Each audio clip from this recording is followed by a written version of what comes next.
Et si les personnes qui vous ont fait le plus de mal étaient aussi celles qui vous ont le plus construit? C'est difficile à entendre quand on est en pleine douleur.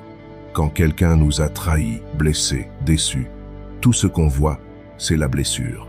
On ne comprend pas encore pourquoi cette personne devait entrer dans notre vie juste pour nous faire mal. Mais avec le temps et le recul, on réalise quelque chose de profond.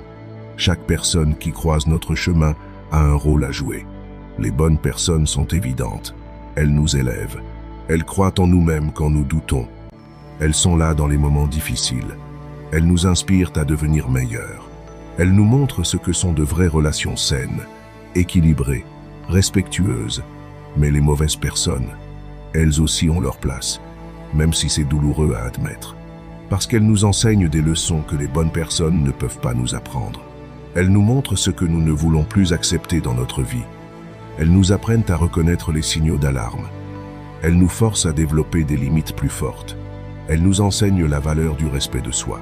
Cette personne qui vous a trahi, elle vous a appris qui mérite vraiment votre confiance. Cette relation toxique, elle vous a montré ce que vous ne tolérerez plus jamais. Cette amitié qui vous a déçu, elle vous a enseigné l'importance de choisir mieux votre cercle. Sans les mauvaises expériences, on ne saurait pas apprécier les bonnes. On prendrait les bonnes personnes pour acquis. On ne reconnaîtrait pas leur valeur. On ne comprendrait pas à quel point on a de la chance de les avoir dans notre vie.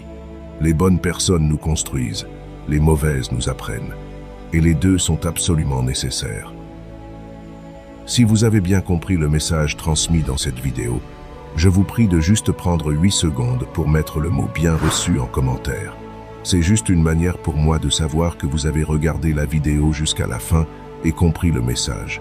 N'hésitez surtout pas à vous abonner pour continuer cette belle aventure autour du développement personnel et à liker la vidéo afin de montrer à l'algorithme que ce type de contenu mérite d'être vu par davantage de personnes. Parce que grandir chaque jour est un choix qui se cultive, j'ai bâti un espace WhatsApp pensé pour vous accompagner. Des citations qui éveillent, des messages qui motivent et des ressources concrètes pour avancer sur le chemin du développement personnel. Pour nous rejoindre, accédez à mon profil via l'identifiant Remède des Sages, puis appuyez sur plus pour consulter ma bio. Faites défiler jusqu'au bas de la page et cliquez sur le lien de la chaîne WhatsApp. Votre navigateur s'ouvrira automatiquement. Une fois sur la page, défilez vers le bas. Enfin, appuyez sur « Voir dans WhatsApp » et l'abonnement est gratuit. C'était Remède des Sages. Merci de votre fidélité. Portez-vous bien et on se retrouve très vite avec de nouvelles pépites.